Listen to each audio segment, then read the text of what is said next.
Hello everybody, I'm Ard and welcome to another episode of Minecraft Enigmatica 2 Expert. Today, we are still not going to continue into advanced rocketry because I did some thinking in between, and I figured if we're going to move into AE2 and we're going to wire up our storage, we might as well go big or go home. And by that I mean we should switch over to the wireless terminal so that we can access our inventory anywhere in our base without using the terminals, because frankly, I'm lazy. I do not want to wire up my whole base with conduits to put terminals all over the base. So let's just not do that. Let's do this the easier and more interesting way. And the first step of that is to add a security terminal to the network. And the security terminal is kind of complex to make, but not hard. The two big pieces are the ME chest, which is all stuff we've seen before from the other parts of this, and the 16K ME storage component, which, as we saw before with making the storage modules, it's just a bunch of the prior ones. They're not hard to make, it's just time consuming. That said, once you have it made, you can just add it straight to your network, and we can slap it up there. The next thing we need to make, however, to use this is a biometrics card to give people permissions, and these are also fairly simple to make.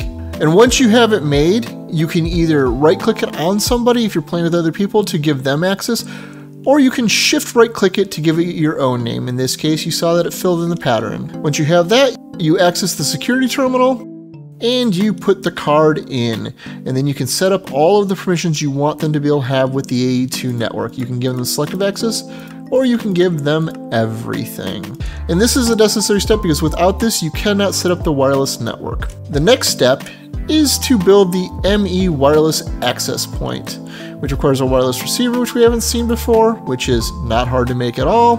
And when you have it made, you can just connect it straight to your network anywhere you have open channels. Like this, and it will take a second to turn on. It says missing channel, and then turns on as it finds it. Having made that, it's time to actually make the wireless terminal itself. And the wireless terminal is really similar. It requires another receiver, a normal ME terminal, and then a dense energy cell, which is just these normal energy cells and an easy to make processor. And these are just base raw materials. Once you have the wireless terminal made, you need to do two things. One, you need to charge it up. The AE2 charger probably works, but I just tossed it into a mechanism energy cell and that worked fine. The other thing is you need to come back to your security terminal. You need to open it up and you need to put it in this up here to link it to your network. Once you've done these two things, you can just right-click it and directly access your terminal. That said, we cannot craft with this. All we can do is pull items out of it. But thankfully, they included an upgrade from another pack, the wireless crafting terminal, which is not that much harder to make, although it requires a handful of these ME crafting terminals. And once you finish making this, even if it was charged before, it's back into the same state where it's unlinked and uncharged, and we have to update that. But once we stop to go do those things, all of a sudden, we now have the actual full crafting inventory, and we can make things out of this again. As you can see, it pulls things in normally wirelessly. That said, these do have a max range, and by default, it's really small. I want to say it's like 16 blocks away.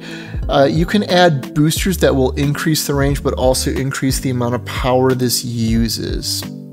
I believe you can add up to 64 boosters total. And the boosters generally look like this, and at the point we're at, this is actually pretty trivial to make because the biggest thing is the ender dust, which is nothing. It's just crushed up ender pearls.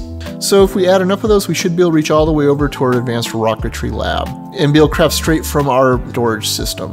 It'll be great, assuming I remember I have this. And yeah, here we go. 16 of these is enough to reach all the way over to my advanced rocketry lab. I didn't even need to go anywhere near the full 64, and it's only eating 80 RF a tick. If we take these out, it's normally 16. So that's not bad at all. Okay, so the fact that I hadn't decorated this room was starting to bother me, and I couldn't come up with something that matched my building that I liked. So I just decided to go full on carnival fair look, and I'm actually kind of happy with how this turned out, as ridiculous as this looks. It's a better use of gradients than I normally do, although mostly it's vanilla gradient types, as well as the kitchen tiles and the multicolored carpeting, with glowstone hidden under the carpeting to light up this room. Looks pretty silly, but I'm pretty happy with how it turned out. That said, I still have to actually go through here and probably hide most of the cabling and or push it down under the floor under the ME controller, but we'll see if I start caring about that or not, because right now I honestly don't. This room was just supposed to be a hidden crawl space anyways, so instead it's a hidden crawl space infested with clowns. And there, because this room wasn't ridiculous enough, I added some balloons to add to the party ambiance. I'm proud of this. I should not be. Okay, I lied. I decided to clean up some of the cables after all, and in the spirit of this episode being wireless, I've decided to remove this dense cable to my storage system and replace it with a wireless connector from AE2 Stuff. And the wireless connector is pretty easy to make. It's all things we've seen before. To connect them together, you need a wireless setup kit, which involves, again, things we've seen before, and the basic network tool from AE2, which is really simple to make. Once you make this, we can remove the cables. Then we can just yank them right out. Clean up the rest of this later. And we can put the wireless connector right up against the ME controller. So it's not connected because only one of them's there. And coming back to my storage system, we can then take out the cables here as well.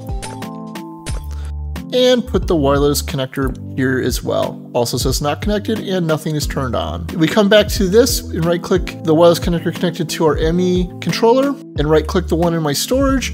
They suddenly become connected. This all lights back up again and they travel wirelessly through. We can see that it's lit up on this end and draws a line to where the other one is. We go back into our wireless crafting interface, we can see that we now have access to our storage again without the cables connected at all. This does use a small amount of power. You can see this consuming 108 AE a tick, but that's nothing compared to what I generate nowadays. You know what? This room is entirely too cursed. I feel like I'm gonna get attacked by a clown down here. I guess we should do something about that. As always, I'm Ard. Thank you for watching and have a good day.